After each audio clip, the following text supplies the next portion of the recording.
வணக்கம் ஃப்ரெண்ட்ஸ். இன்னைக்கு காலையில டிஆர்பி நடத்தின உதவி பேராசிரியர்களுக்கான தமிழ் தகுதி தேர்வுல நம்ம ஏற்கனவே சொல்லியிருந்த மாதிரி 50 மதிப்பெண்களுக்கு பல உள் தெரிக கேள்விகள் வந்திருந்தன. மொத்தம் 30 கேள்விகள். அதுல முதல் 20 கேள்விகளுக்கு 2 மதிப்பெண்களும் அடுத்த 10 கேள்விகளுக்கு 1 மதிப்பெண் அப்படின்ற வகையில 30 கேள்விகளுக்கு 50 மதிப்பெண் அப்படின்னு வந்திருந்துச்சு. நம்ம சேனல்ல கடந்த ஒரு மாசமா இந்த டிஆர்பி சம்பந்தப்பட்ட இந்த தேர்வு சம்பந்தப்பட்ட சிலபஸை தான் போட்டுட்டு வந்திருந்தோம். இதுல பாத்தீங்கன்னா 16 2 மதிப்பெண் கேள்விகள் நம்ம நடத்தின பாடத்துல இருந்து வந்திருந்தது. அதுக்கப்புறம் 8 மதிப்பெண்கள் 8 கேள்விகள் 1 மதிப்பெண்களுக்கு நம்ம நடத்தின பாடத்துல இருந்து வந்திருந்துச்சு. நம்ம நேரமின்மை காரணமாக பாடப்பகுதியும் துணை பாடப்பகுதியும் வீடியோ போடல, செய்யுளும் இலக்கணமும் மட்டும்தான் போட்டிருந்தோம். அதுல இருந்து மட்டுமே 40 மதிப்பெண்களுக்கு கேள்விகள் வந்திருந்தது. இப்ப நம்மளுடைய வீடியோஸை ஃபாலோ பண்ணிருக்கவங்க எல்லாருக்குமே தெரிஞ்சிருக்கும், ஈஸியா 40 மார்க் எடுத்திருக்க முடியும். உங்களுக்கு சரியான வழிகாட்டியா இருந்திருக்கும்னு நம்புறேன். இது சங்கரிஸ் டியூட்டோரியல். நான் உங்கள் சங்கரி. இன்னைக்கு வீடியோக்குள்ள போலாம் வாங்க. இன்னைக்கு நம்ம என்ன பார்க்க போறோம் அப்படின்னா, இன்னைக்கு காலையில நடந்த இந்த எலிஜிபிலிட்டி டெஸ்ட் கொஸ்டின் பேப்பருடைய தமிழ் பகுதிக்கான விடைகளை தான் இந்த வீடியோல பார்க்க போறோம். இந்த வீடியோவில் விடைகளை மட்டும் பார்த்துடலாம்.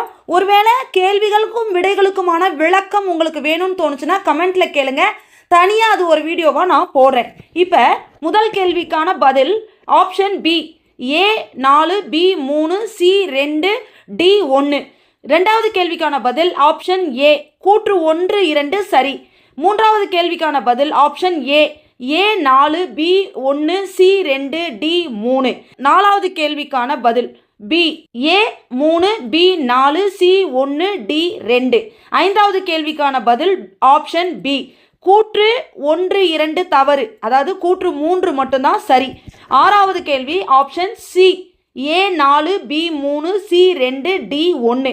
ஏழாவது கேள்விக்கான பதில் B, A2 B3 C4 D1. எட்டாவது கேள்விக்கான பதில் option C, A4 B1 C2 D3. ஒன்பதாவது கேள்விக்கான பதில் ஆப்ஷன் ஏ, கூற்று 1 2 சரி. பத்தாவது கேள்விக்கான பதில் option C, A4 B3 C1 D2.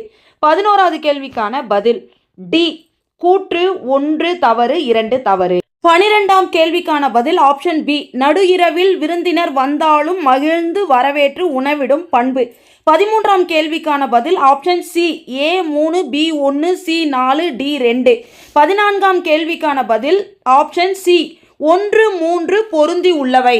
15ஆம் கேள்விக்கான பதில் option A, A4 B3 C1 D2.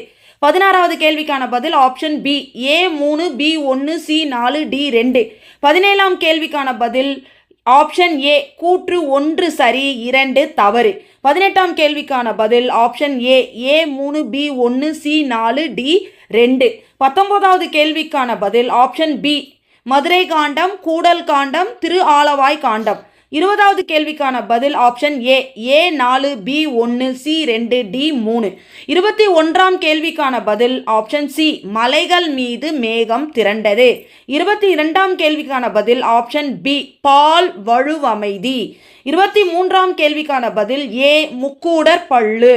24ஆம் கேள்விக்கான பதில் ஆப்ஷன் பி, மோப்ப குழையும் அனிச்சம். 25ஆம் கேள்விக்கான பதில் ஆப்ஷன் பி, நருந்தொகை. 26ஆம் கேள்விக்கான பதில் ஆப்ஷன் சி, பேசினார்கள். 27ஆம் கேள்விக்கான ஆப்ஷன் சி, கி ராஜநாராயணன். 28ஆம் கேள்விக்கான பதில் ஆப்ஷன் பி, சீத்தலை சாத்தனார். 29ஆம் கேள்விக்கான பதில் ஆப்ஷன் டி, ஐயூர் முடவனார். 30வது கேள்விக்கான பதில் ஆப்ஷன் டி, வெண்டைக்காய்.